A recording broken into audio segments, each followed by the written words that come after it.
Wow! Tignan nyo guys yung frozen ni Mister.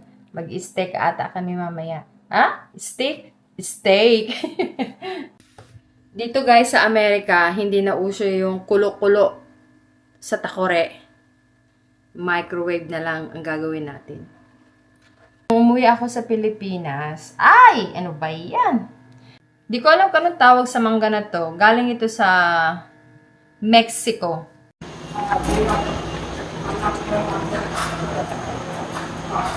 Uwi na tayo, guys.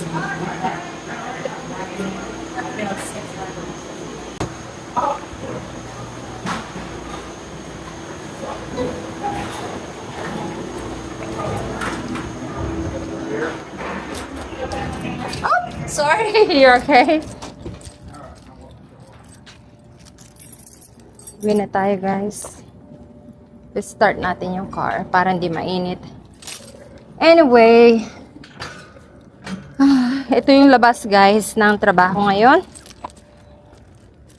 Ayan, ang itsura ng labas sa trabaho. Asan kaya yung sasakyan ko? Nasaan ang sasakyan? Maganda yung weather, mainit.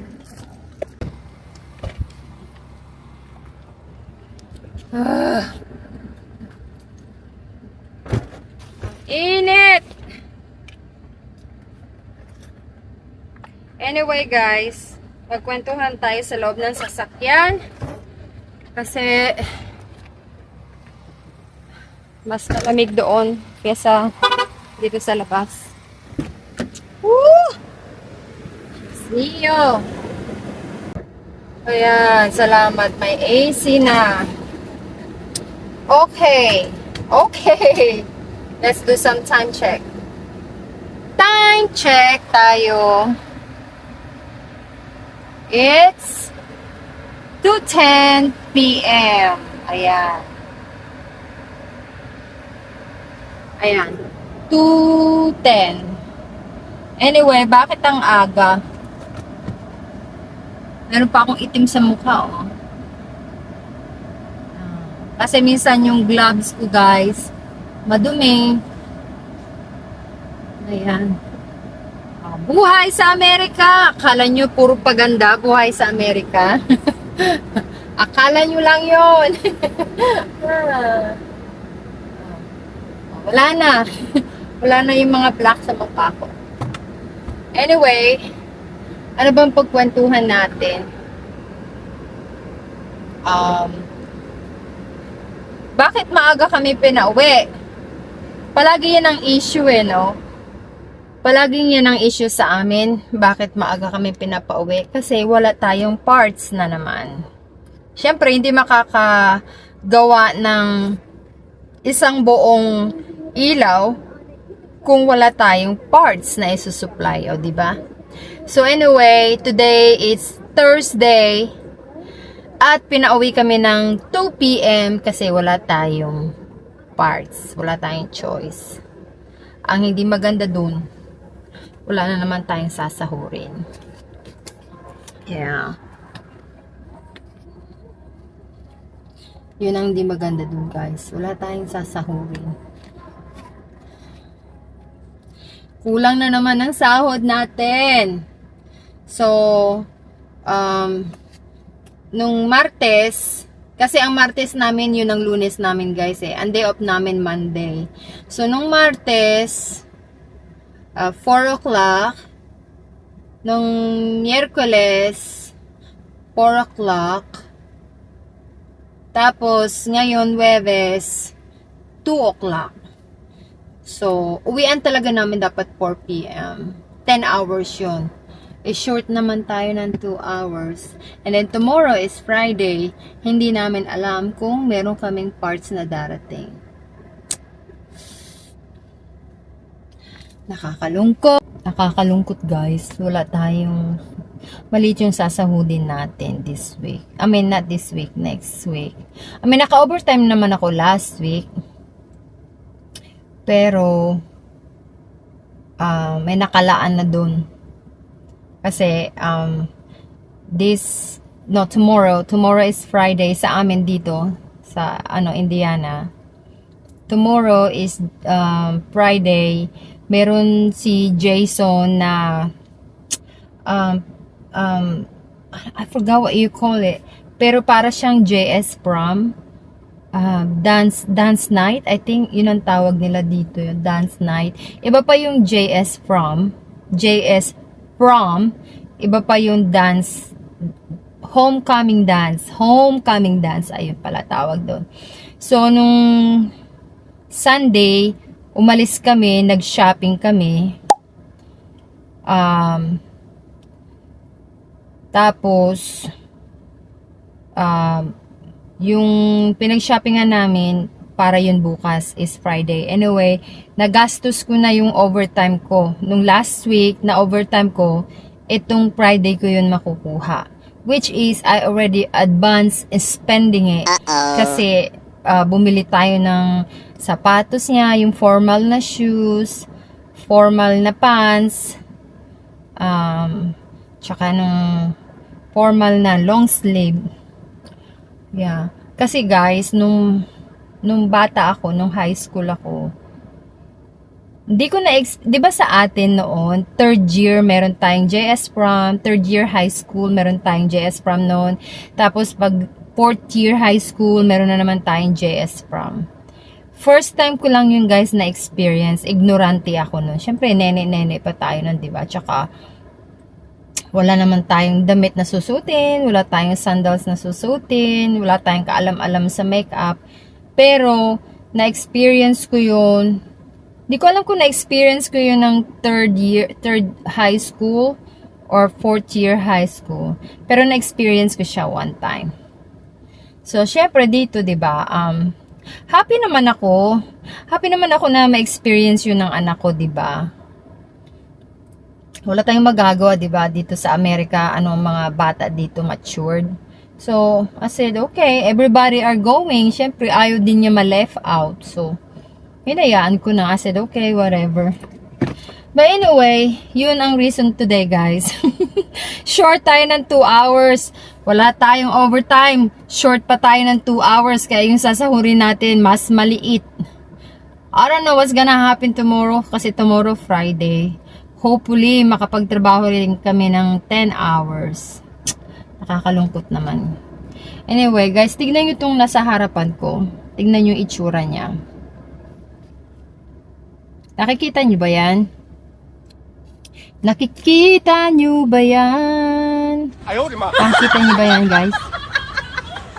Nakikita nyo ba kung ano yan? Oh. Ayan ay maisan. Oh. Maisan yan, guys. Balik na tayo sa normal.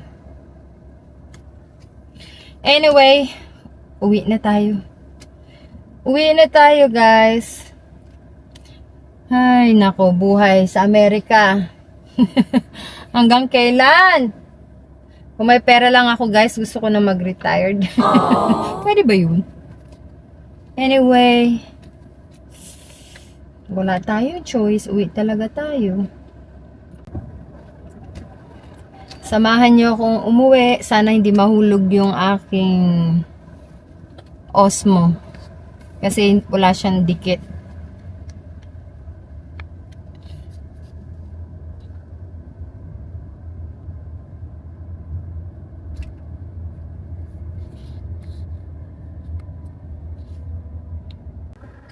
Ang natatawa lang ako dito, guys, sa mga kasamahan ko, no. Kahit sabihin mo na kulang sila or kapos sila sa sa sahod, pero pag pinauwi sila, uwi din sila. Hindi nagrereklamo, they don't complain. Ang bilis lang, uwi na! Sabi ko, what? Ako, ayaw ko pang umuwi. Gusto ko pang magkilos-kilos. Sila, naku, nandun na agad sa clock out area. Ang kukulit. Ako, guys, kahit naman wala sigurong overtime. I mean, kung may overtime, salamat! Pero pag walang overtime, wala naman tayong choice. Pero at least matapos natin yung Matapos natin yung 10 hours nating shift. Para yung sahod natin buo, diba? Kasi alam nyo naman, mayroon tayong tinutulungan sa Pilipinas. Wow. Yan ang buhay natin. Walang katapusan.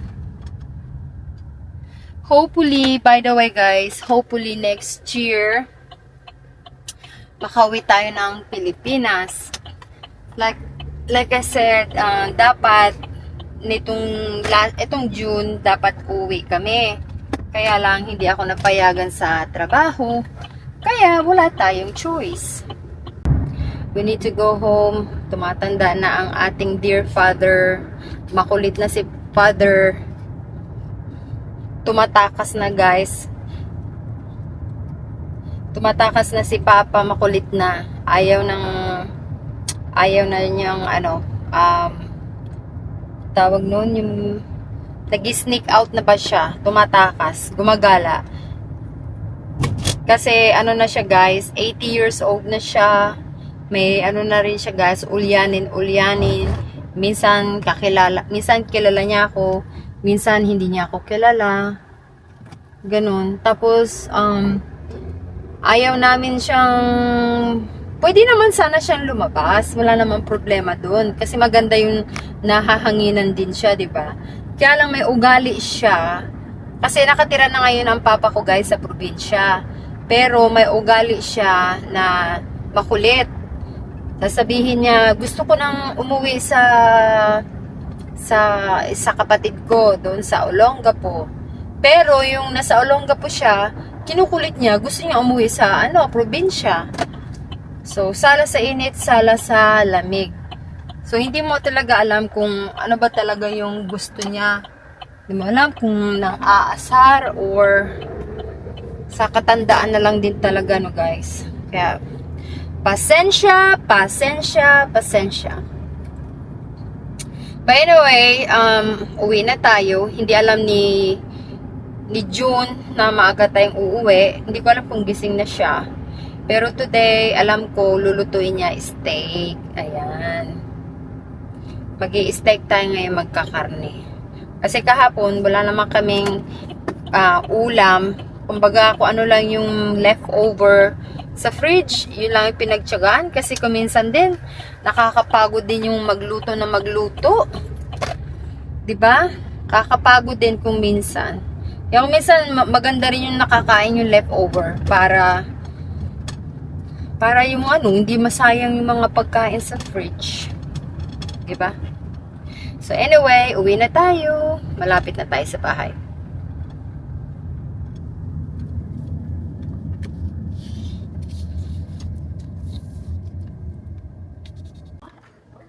Anyway, today menu guys, andito na ako sa bahay. Today menu, 'di ba sabi ko sa inyo kaninang umaga, magluluto si Mr. ng Ribeye steak. What is it, Daddy? Ribeye steak. Ribeye steak. Ribeye steak daw. Ito yung, ayan. Yum. Guys, mas nakakatipid kami kung kakain sa bahay. Kasi kung kakain sa restaurant, mas mahal. Tapos, frozen mashed potato. Oh, ganun naman talaga guys eh. Oh. Kasi, parang hindi na magluto, tamad eh. Frozen mashed potato. Tapos, labas tayo sa labas. Tour ko kayo.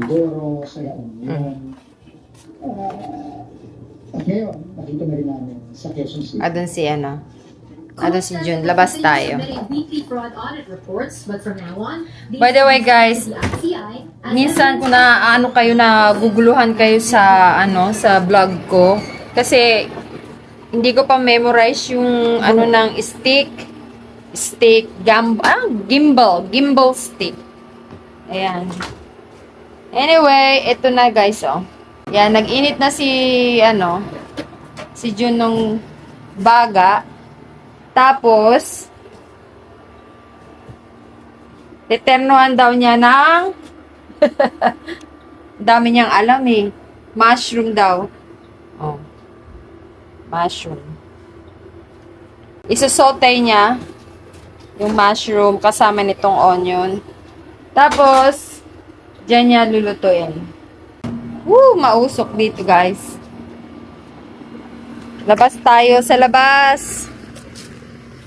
Tignan. Ang laki ng ano namin, guys. Oh, puno.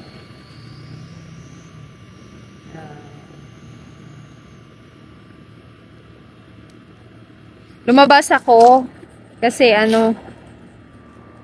lumabas ako guys kasi yung usok doon.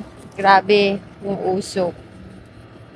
But anyway, ang ganda ng panahon ngayon. Walang kahangin-hangin. Kita nyo yung American flag, tahimik. Oh. Ako guys, yan nagawa, yung mga duyan na yan. Umakit ako dun sa sa taas. Umakit ako dyan. Imagine nyo yan. Kagustuhan ko magkaroon ng duyan. Anyway.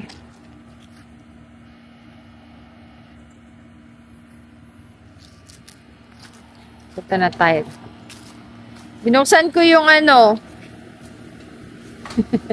yung door. Ako, yung usok nito, guys. Anyway, guys, ang ginagawa pala ni June, meron kasi minsang sale sa sa store. Tapos nagte-take advantage siya pag ganun ang sale. See dito guys sa Amerika, may sale na tinatawag, may rollback or clearance.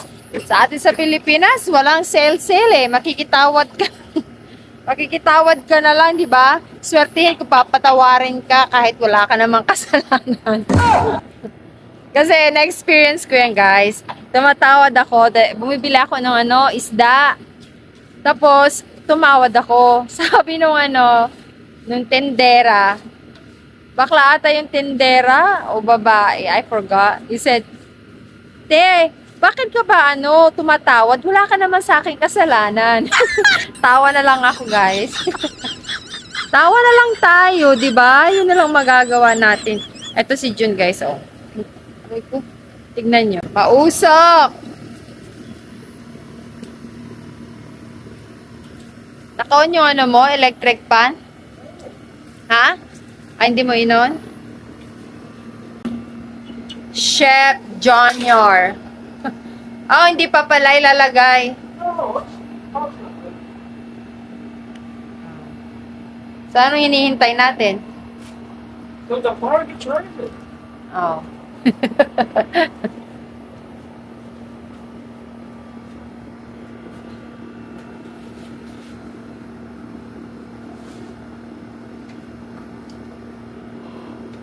Ang tagal naman ang guys. Tagal naman itong cook natin. Naiinip na ako. Nainip na ako. Nagugutom pa ako. Ay, buhay. Ayun na naman. Mausok na naman.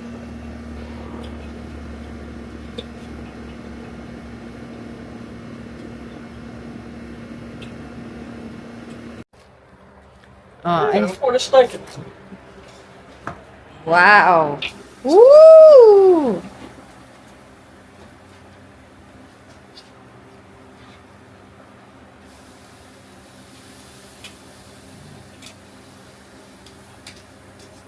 Vad var så så? Jag tror att jag bara. På den lägen mat. Ha?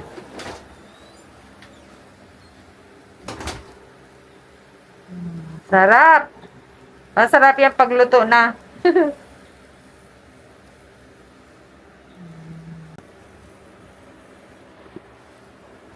Ngayon, hindi ko alam ano sinabi niya. Put the lid.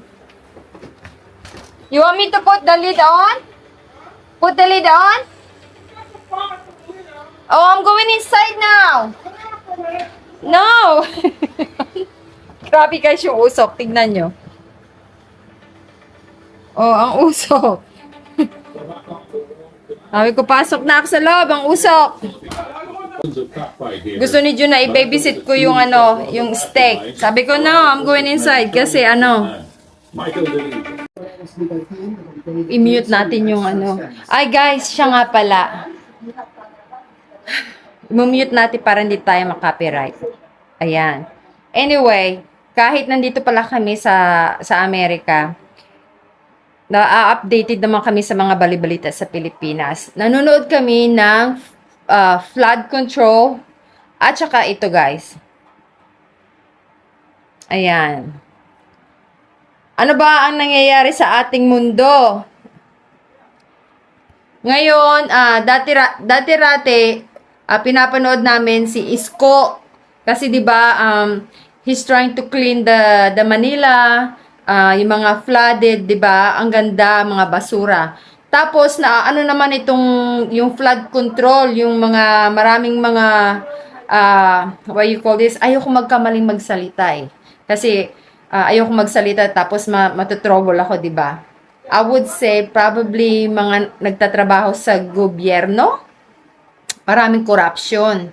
Tapos ito pa yung mga sinasabi dito, yung ano ba to, yung kay Gretchen Barreto, yung mga sabongero. Sabi ko, oh my God, ano ba ang nangyayari? So, yun lang guys, shinare ko lang na kahit nandito kami sa malayong lugar, kahit nandito kami sa Amerika, nakiki-updated din tayo sa mga bali-balita sa atin dito sa Pilipinas. Nakakabaliw lang talaga guys yung ano bang nangyayari sa mundo. Diyos ko, Mario Josep. But anyway, sana magkaroon ng solusyon yung ating flood control kasi ang daming pera na ibinulsa lang ng gobyerno. Alam nyo nang ibig kong sabihin. Ayoko lang magsalita nang hindi ko alam yung tamang word. Baka mamaya ako ay matrobo, mabash, or whatever. But anyway, tignan natin si June doon sa labas. May kausap siya sa telepono. Pero tignan nyo yung itsura ng grills. Mausok. Kaya pumasok na ako. Amoy usok na nga ako eh. Ay, ito siya guys, oh. Buksan ko lang sandali. Oh. You have to the one on the left have to come out also. So, yun lang guys. Balitaan ko kayo mamaya. Bala ko magluto rin ako ng banana Q. Ewan ko, trip ko lang. Parang kasarap. Banana Q at saka steak. Ayoko kumain ng kanin, pero magluluto ako ng banana Q. Sasabihin na naman yan ni June, what? Steak? Hindi daw much. Pero magluluto ako. Kasi,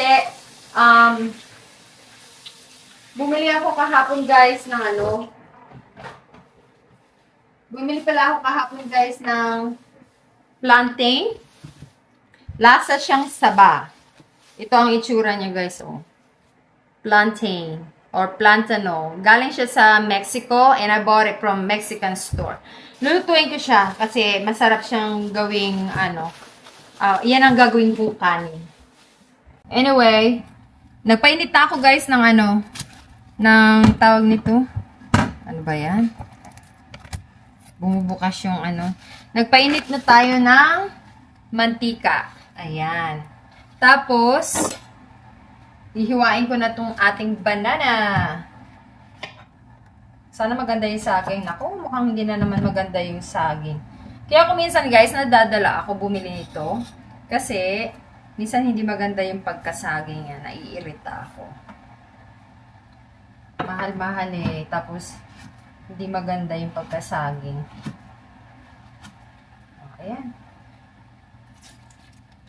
Minsan guys, ito yung breakfast ko. Saging lang. Masaya na ako dyan.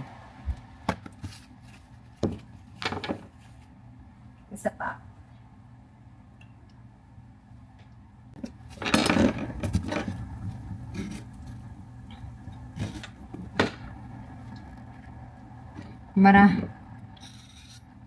Bumili lang ako guys ng 4. Tama na yan. 4 na saging, okay na yan. Kasi kung minsan, I learn my lesson. Because sometimes, I bought so much, and then, hindi pala masarap yung pagkasaging. So, I learn my lesson. Ang ginawa ko this time, bumili lang ako ng ilang peraso. I only bought 4. Because I usually cook 2-2. So, even. Titigman ko muna kung masarap yung saging. Tapos, babalik na lang ko ulit sa store to buy more kapag masarap yung pagkasaging niya. Kasi minsan, siguro, they pick early or maaga nilang pinipitas yung saging. Kaya pag nahinog, hindi siya matamis. Hindi masarap. So, yeah. Kaya nadala ako. Kaya ang ginawa ko ngayon, sabi ko, okay, maghihintay. I'm just gonna buy 4 pieces.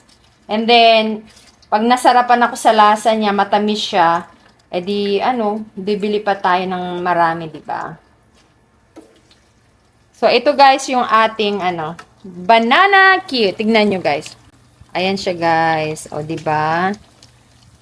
Ganyan ako mag-banana Q dito sa, sa Amerika. At saka compromise tayo talaga. Kasi, alam nyo naman dito, wala tayong saba. Kaya ito lang yung saba. In fairness guys, and I promise, siya talaga, lasa talaga siyang saba. Hindi ako nagbibiro. Plantain banana siya guys. Yan ang tawag dito. Kinakain to ng mga Puerto Rican, Mexican, ganyan. Ito siya, ganito yung klase siyang banana. Ganyan. Hindi siya pwedeng kainin lang pwede naman siyang kainin ng parang saba rin. Pero yung lasa niya, pag hindi luto, lasang saba rin. Tapos pag pinirito mo siya, lasang banana Q din. So, yeah, masarap talaga siya. Ito yung iteterno ko sa aking steak. It's weird. Pero, magta-try tayong magbawas sa ating kanin. Luluto ako ng banana Q. Ito yung gagawin kong kanin. Kasi 'di ba guys, yung banana Q heavy siya sa tiyan. Yun nga lang, may sugar siya. But oh well, I guess I can be healthy 100%. Cheating! Is it the steak done? Yeah, Oh, the steak done daw. Tignan nyo guys yung steak. Ito yung ating, what do you call, anong luto to? Medium? Yeah, medium rare. Medium rare steak. Ayan. Tapos, ayan yung gravy. Mushroom. Mashed potato. Banana Q. Ayan. Anyway, wala tayong kasamang bata today. Daddy, give me, knife. Thank you. Ayan. Wala tayong batang kasama ngayon. Wala si Jason. What about me? Look at you. I don't know. Cut my steak, Daddy, please. You already got the knife right there. Diba kaya nga may asawa para... Oh, this is the good part. Okay. Wow. Ooh, naglalaway ako. Mushroom. Yeah, I don't know how you want the mushroom. Let me get your... Ako nga, kukuha ng mushroom. Right there. Ako lang daw ang magbibideo. Kasi ayaw niya makita yung muscle niya. Put mushroom powder. I know. That's my favorite.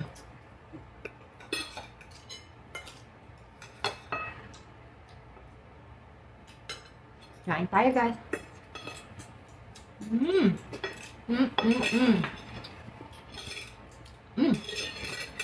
Sarap na. Bigyan daw natin ang mushroom.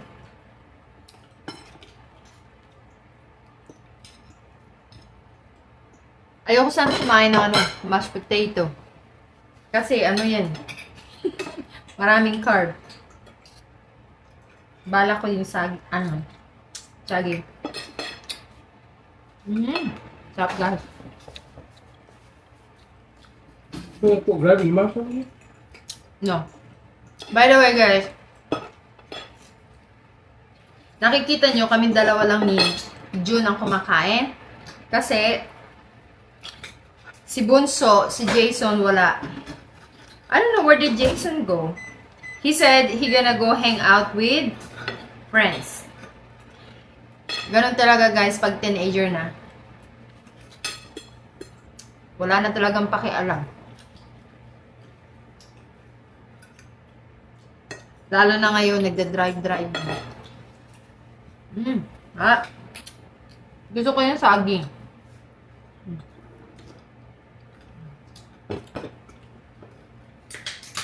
Yung kanin ko, yung saging. Ah.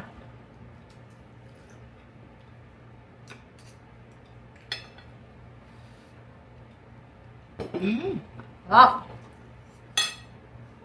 Ah.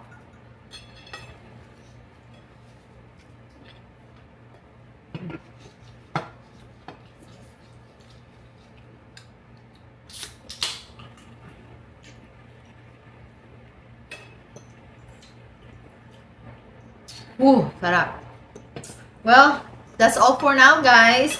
I hope hindi kayo na-bored sa aking vlog for today. I-enjoy ko muna yung steak habang mainit siya kasi mas masarap. Mas masarap.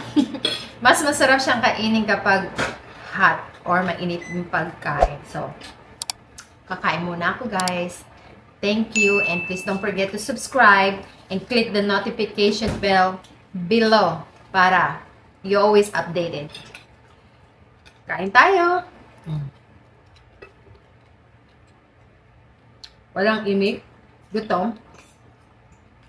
Bye, guys.